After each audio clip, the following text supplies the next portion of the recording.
Hola, buenos días, buenas tardes. My name is Trent Euthy. I am a Spanish teacher, and the educational tech tool that I have decided to do my presentation on is called Duolingo. Now, Duolingo is a fun, interactive, and tech-friendly way of learning a foreign language, and it is the world language teacher's best friend in terms of additional resources and materials to use in the classroom. Now, before we dive into the educational use of Duolingo, I am going to just give you a brief overview of what the platform is and what its history is. So let's begin here with a video that Duolingo itself put out to introduce their product. Everybody is.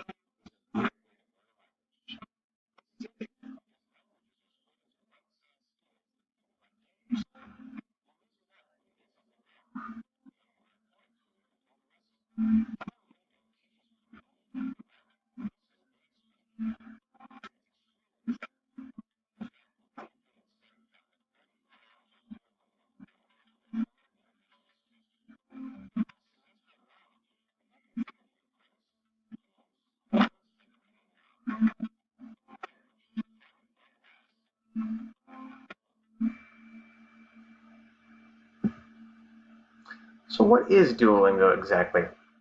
Well, it is a language learning platform, like I said, um, and it can be accessed via an app on your smartphone, on the website, and at its core, it is a language proficiency assessment system. Now, like I said, because it can be accessed as an app through your profile, you can access the platform from your smartphone on iPhone and Android. You can access it from your tablet if you have one, or you can access it from your laptop or desktop via the Duolingo website. Again, this is all through your Duolingo profile that you will have created. Now, a little brief history of Duolingo. It was the product itself was released on November 30th, 2011, and it was created by two gentlemen, Louis Von Ahn and Severin Hacker. It is currently headquartered now in Pittsburgh, Pennsylvania, here in the United States. Now, Duolingo offers 81 different courses across 37 different languages, and it has an active user base right now of about 300 million users from across the globe, which is pretty incredible. Um, Another reason I decided to use Duolingo here for my presentation, aside from the fact that I think it's a great platform, is is the philosophy behind it, which is that education should be free and available for anyone, no matter where they're from, no matter what their economic status is, and no matter uh, if they are a traditional student um, in a classroom setting, or if it's just a person who wants to learn a language. I put a quote up here from Louis Von Ahn, the creator, or one of the creators of Duolingo. He says, "Free education will really change the world." And if you watch any videos or talks that Louis Von Ahn has given, you can tell that he definitely means that. So how does Duolingo work? I found this brief tutorial online on YouTube.com.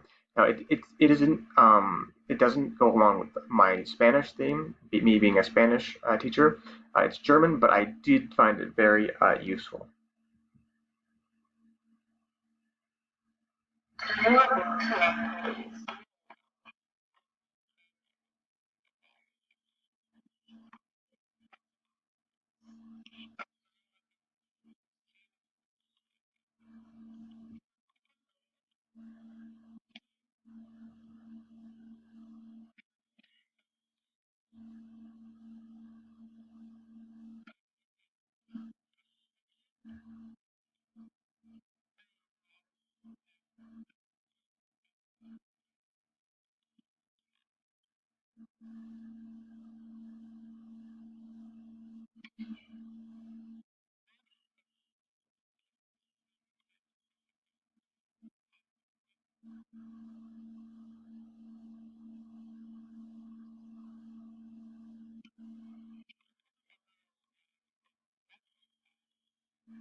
Okay, so that's a basic overview of Duolingo, how to get started. The question now is, how can we use it, or how can it be used in the classroom? Let me just go on to Duolingo, my profile that I created just today, actually, for to be used for my students. Now, if you go down to the bottom of the home page here, you gotta scroll down a little bit. You'll get to a point, and down here, you'll click on the icon that says Schools.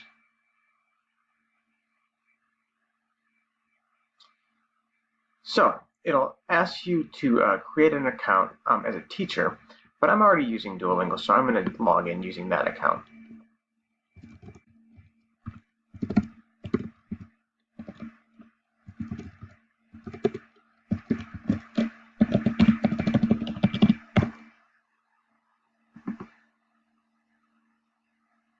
So now I'm going to choose my role as a teacher. And now I'm going to be able to create a classroom. So for this classroom, let's say I'm doing it for my Spanish, one of my Spanish 1 classes. So I'll just say Spanish 1, period 6. My students are studying Spanish and they speak English. Now, there's a couple different ways you can invite students. I would prefer to do the classroom link myself. You can create accounts for students, but since I am a high school teacher and I have over 100 students, the link is a lot easier for me. So I can invite students by giving them this link here. I can also share the classroom directly on Google Classroom. All of my students have access to Google Classroom, and I have Google Classroom pages for each one of my classes, so I would probably use this way. But if you're not using Google Classroom, you could always just, again, copy the link above and then give your students the classroom code right here. You could also download a PDF, print that out, and give that to your students as a handout. So again, once your students have been invited, they will appear here. Now they'll create their accounts, and so you'll be able to see their names, you'll be able to see their progress reports, how many assignments they've turned in, how many assignments they have not turned in, or if they have assignments that are late. Over here, you can create assignments. So I go to create assignment. I can create an assignment in one of 2 ways. I can create an assignment by having the students collect a certain amount of points, or like I would prefer, I would assign a specific skill and have them complete it by a certain date. So if I wanted them, say, to master travel vocabulary, I would click on that skill, and I can start here. I can have it assigned on this date, and then I can have it due on this date, for example. You can even adjust the time that it is due. You can schedule the assignment there, and there you go. And there you go. I have assigned the skill travel, and I have it due on October 28th. Now, aside from creating assignments for your students, you can also do in-class activities. Like you can create tiny cards or flashcards, kind of in the vein of Quizlet. You can also do something called Power Practice, which is, again, it's sort of like a Kahoot where you can do games or review as a whole class and project that on the smart board.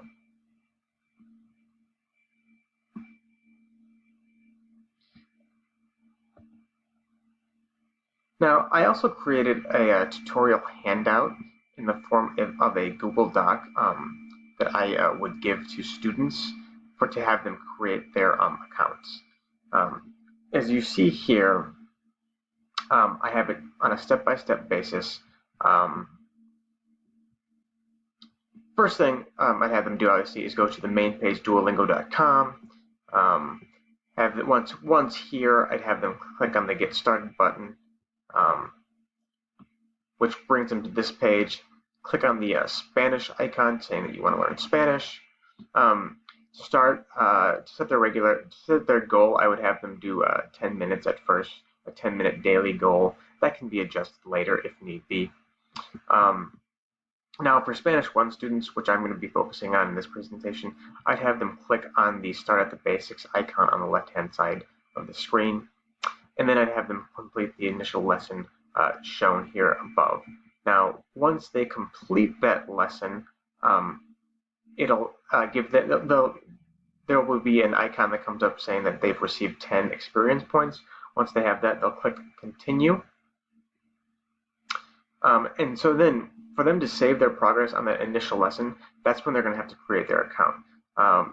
Now, you can create an account via Facebook, Google, but I would have students create their account via their K-12 email address by having them click on the icon that says Continue with the email. Now, that'll bring them to the main page, the main screen, the home page. From there, I'd have them click on the intro icon to complete the first 3 intro lessons.